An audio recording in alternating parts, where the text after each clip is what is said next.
ప్రజలకు నీళ్ళు వచ్చేది కదా, ప్రజలు బ్రతికేది కదా, దాన్ని కొనసాగిస్తారు. ఇప్పుడు ఒక్క తట్టెడు మట్టి కూడా తీయలేదండి. మా గవర్నమెంట్ పోయిన తర్వాత పాలమూరు ఎత్తిపోతల పథకంలో ఒక తట్టెడు మట్టి కనీసం నేను తీయలే. మరి దాన్ని ఎందుకు అబాండన్ చేసినరో, దాని వెనక ఏం ఉద్దేశం ఉందో, ఇంత నిష్క్రియాపరత్వం ఏంది, ఇంత దారుణమైంది. 2 నెట్ సంవత్సరాలు గడిచిపోయినాయి. ఇప్పుడు మేము గమనిస్తున్నాం. మధ్యలో ఏమైంది, కేంద్ర ప్రభుత్వంతో తమాషా బీజేపీ మొదటి నుంచి మాకు తెలంగాణకు శని అయింది.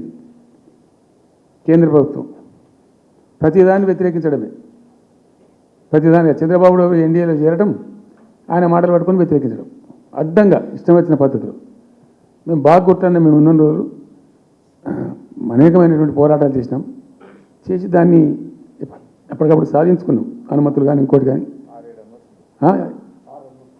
మొత్తం 9-10 అవసరం పడతాయి.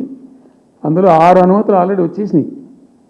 Main environmental impact, environment assessment కమిటీది అదే మెయిన్ అసలు ప్రాజెక్టుకు లైఫ్ లైన్.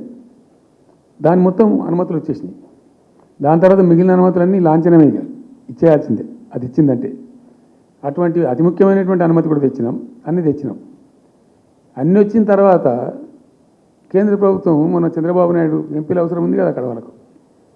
ఇప్పుడు ఇద్దరు ఎంపీలు అవసరం కదా, నితీష్ కుమార్, చంద్రబాబు నాయుడు. దానికోసం బీజేపీ ఎంతకైనా దిగజారుతుంది. అక్కడ ప్రభుత్వం నిలబెట్టుకోవాలి కాబట్టి ఎంతకైనా దిగజారి ఆయన మాట పట్టుకొని డిపిఆర్ను వాపసు పంపించారండి. మేము ఉన్న రోజులు రాలే డిపిఆర్ వాపసు, అనుమతులు తెచ్చిన ఉంటాం మేము. ఇంకా డిపిఆర్ వాపసు వస్తే భూమి ఆకాశం ఒకటి చేయాలా రాష్ట్ర ప్రభుత్వం? ఎంత లొల్లి చేయాలా, ఎంత హడావుడి చేయాలా?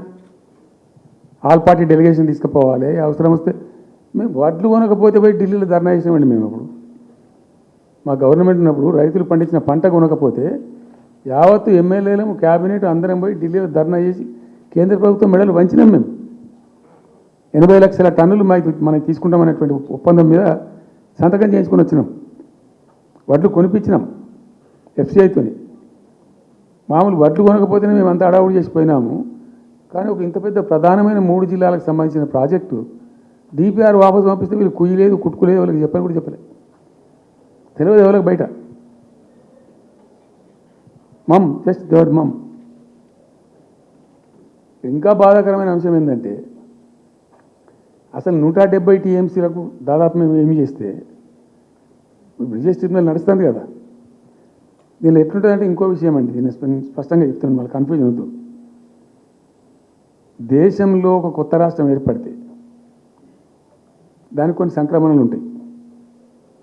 నీళ్ళు ఎన్ని రావాలి, ఫలాన్ని ఎంత రావాలి, ఫలాన్ని ఎంత రావాలి అని కొన్ని సంక్రమిస్తాయి ఆటోమేటిక్గా. అది ఎస్ఆర్సీ యాక్ట్. భారతదేశంలో ఇనీషియల్గా ఉన్నాయి 14 స్టేట్సే. ఇప్పుడు జమ్మూ కాశ్మీర్ అదేదో వాళ్ళు చేసినారు, కానీ అదర్వైజ్ 15 రాష్ట్రాల తర్వాత ఏర్పడ్డాయి.